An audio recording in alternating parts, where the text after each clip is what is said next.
Did you know that just anybody can buy a castle? Hi everyone, Ken here. Hit that subscribe button and let's explore some castles that are for sale right now. Just like last time, I haven't seen any of these listings yet, so we're going to explore them together, and without further ado, let's just dive right in. Alright, our first listing is in France. It is listed for 2.5 million euro. It has 40 rooms, sits on 87 hectares, and has 3,000 square meters. That's a big castle. So just skimming through the description real fast, it says exclusive listing, magnificent holiday rotunda on an island in a flowing river, built on ancient and medieval foundations and restored in the 19th century. Rare 87 hectare estate in a single unbroken parcel, free of occupancy and partly enclosed.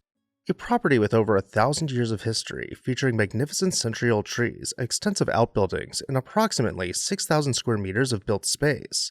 So I'm very excited to see this one just based off the description. Of course, you all have already been seeing the exterior pictures, so I'm going to catch up real fast, and then I think we'll meet again inside. And I really should have held my tongue on that one, because I want to interject here as I'm going through the exteriors.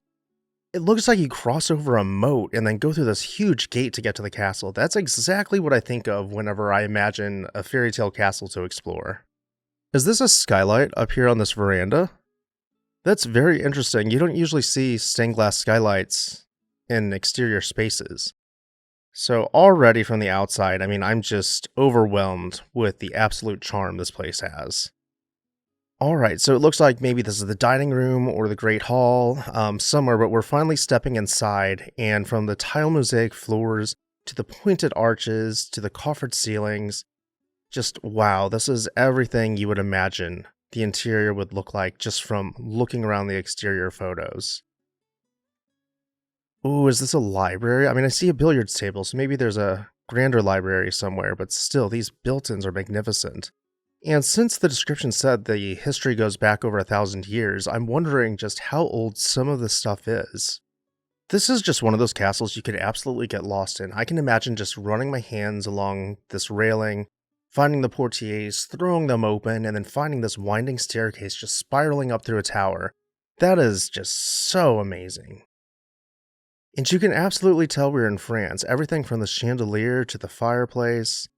These are all the sorts of details that we've seen replicated in a lot of the Gilded Age mansions we've featured on this channel.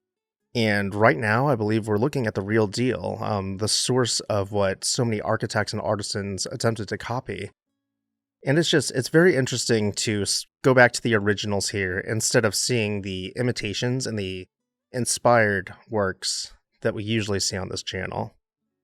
And this dining room is just to die for. Look at all the hand stenciling here above the wainscoting and this beautiful frieze. Then it looks like hand stenciling continues up here in the coffered ceiling.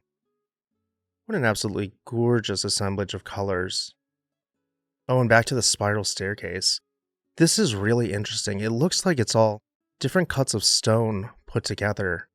And depending on its age, I would guess that it probably isn't reinforced. It's probably just solid stone construction all the way through. Now, bed frame aside, this is very charming. I wanted to look more at these floors, these hexagonal tiles. I'm wondering just how old these are, too. Oh, and here we get a much better view. Yeah, that's so rustic. It looks like the ceiling has been repaired several times, which, in a building of this age, that's just par for the course. Oh, and here we have a little trompe l'oeil. So these appear to be panels, but it looks more like they're actually just painted onto the walls and concealing hidden doors. That's a very fun way to do that, but yeah, it looks like this is all just perfectly flat all the way up until the crown molding here. What an absolutely stunning estate this has been to look through. These grounds are just amazing as well. Yeah, here we can really see the moat trace around the island that the castle sits on. Alright, so that was Dream Castle number 1. Let's see what Dream Castle number 2 looks like. Alright, our next castle is in Scotland. It's over 17,000 square feet with 7 beds and 3 baths, and it is a Category B listed Scottish castle. So just skimming through its description, we'll just start here with the first paragraph. Orkhill Castle, a magnificent Category B listed Scots baronial residence near Brocco, was commissioned in 1867 by Reverend John McDougall of Dundee and designed by renowned architect Andrew Huyton Jr. The property is widely regarded as one of Huyton's most ambitious and successful country house projects. The estate later came under the ownership of Reverend Thomas Crawford in 1907. Though the castle's grandeur was twice threatened by major fires in 1917 and again in 1967, which destroyed the roof, the property survived and retained much of its character. I'm very excited to see how much of its character it has retained, because 2 fires, there's almost no recovering from that. So these castles were sent to me because they are apparently magnificent inside and out. So I have a feeling that a lot has been saved, and probably a lot of love and money has gone into restoring it to its original grandeur. So let's go ahead and dive right in. Stepping inside, you swing open these magnificent double doors to the entrance hall, where we have an inglenook, and that is such a typically Scottish feature to have in an entrance hall. So already we're off on strong footing. It looks like the entrance hall lends itself to the stair hall, where we see these giant ionic columns, and it's very interesting seeing these painted white whenever they're paired with such dark wood paneling. Oh yeah, here we can get a better view from that same entrance hall into the stair hall. So it looks like opposite the stairs there's a giant fireplace with a little reception area. Now we get to the kitchen, and honestly, it's pretty modern compared to the age of the castle, but the thing that really catches my eye here is these window surrounds. It's very interesting how they taper out towards the surrounds themselves. So, you can see that on the floor here. They're basically like these miniature bay windows that just kind of very slightly angle, and I think that's just such an interesting feature. And, the kitchen is charming nonetheless. This icebox is really fun. This next picture looks like the drawing room, and I really hope we get a better view of this fireplace because, oh my god, look at these intricate little carvings here. I really want to see that head on. And this is the dining room. It's obviously no secret this house needs some work. They did say it had 2 different fires, so I'm sure it's been a labor of love ever since. But I'm really wondering how tall these ceilings are, because these proportions just seem so blown out to me. Oh, and then the top of the stair landing, we can get a really good view of this set of windows here. It has absolutely gorgeous bones, but it definitely needs some work in some spaces. And I cannot get over these window surrounds. This is just so incredibly charming. Then we'll just kind of scroll through the bedrooms, because I'm guessing this is probably about the rest of the photos. Looks like maybe we have a little apartment tucked away. Which, if you were fixing up this castle, it's nice to have an option as a complete place to live that's kind of separate but included in the castle. It just makes things a lot easier when you can live on site but have your own little finished area off to the side where you can come out and work on these projects without mixing all that dust and construction noise with where you actually live. Yeah, it needs some work, but I think it's absolutely worth it, especially for that price. It's a steal for that amount of land and this massive building. Wow, these views. The next castle is in France. It has 56 rooms spread across 5,000 square meters of interior space and sits on 60 hectares. The first paragraph of the description: just 1 hour from Paris, nestled in a 60-hectare green sanctuary, this magnificent chateau embodies the full splendor of 16th century Renaissance architecture. Originally built for Etienne Poncher, then Archbishop of Tours, the chateau underwent a significant transformation in the 19th century under its owner at the time. I'm not even going to try to pronounce this name, but you might be able to see it on screen. In 1981, the property was converted into a luxury hotel. This remarkable estate combines historical prestige with strong operational potential, whether as a private residence or a high-end hotel or event venue project. So that's kind of an interesting description. It seems like they just want to give the chateau a new life. And wow, this exterior is incredible. This is very much what I would imagine for my own dream home. Wow. Alright, from the first photo, I'm already smitten. This gallery is incredible with the dotted marble floors, this coffered ceiling above, this wallpaper with the fleur-de-lis. This is just so very, very French. It's hard to admire the rooms when we have these mannequin legs over here in fishnet stockings. I have no clue what that is about, but the focus here on this channel is on the architecture and this plasterwork. Wow.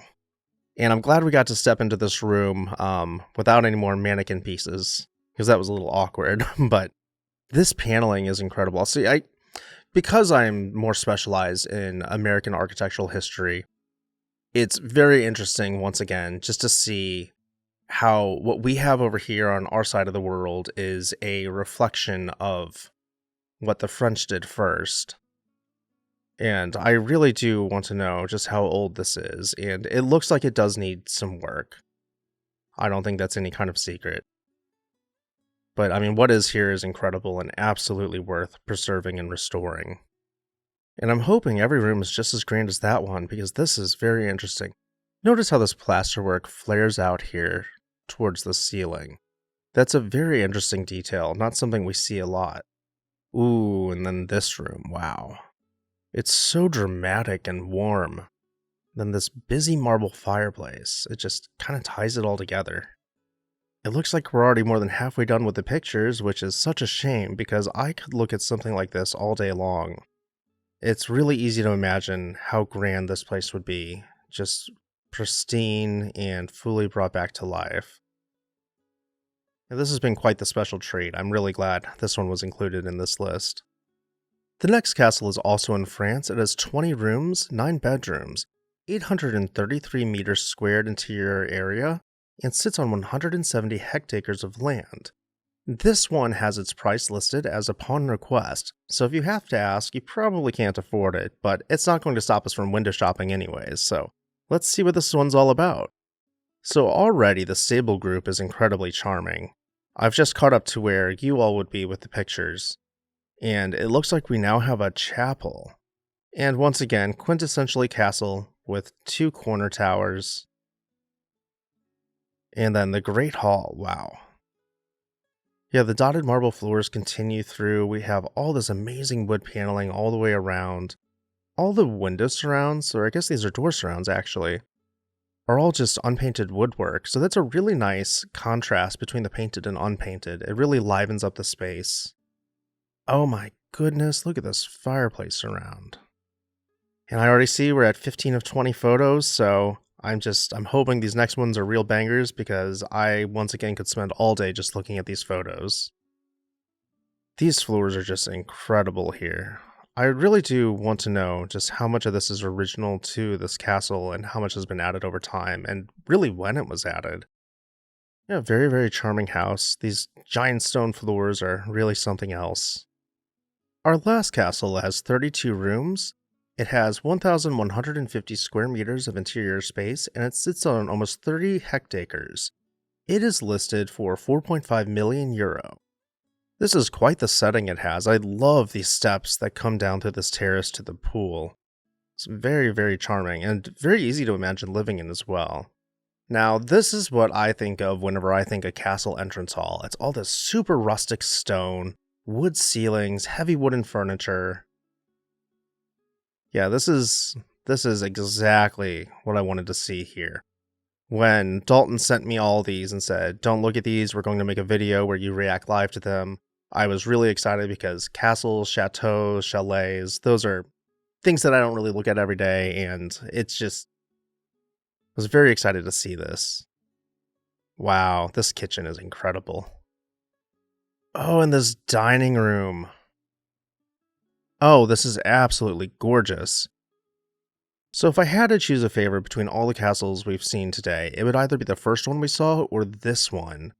I mean, this is just absolutely stunning all the way throughout, and it's very rustic, very charming, and it's not pretentious either. It's very grand, but it's also very livable and very whimsical. Looks like we finally arrived at the last picture, and wow, what a pleasure it was to just go through room by room in this one. But that is the last castle we're going to see today, so if you guys want to see another one of these types of videos, let me know down below in the comments section, and of course, while you're there, make sure you're subscribed so you never miss an exciting episode of This House.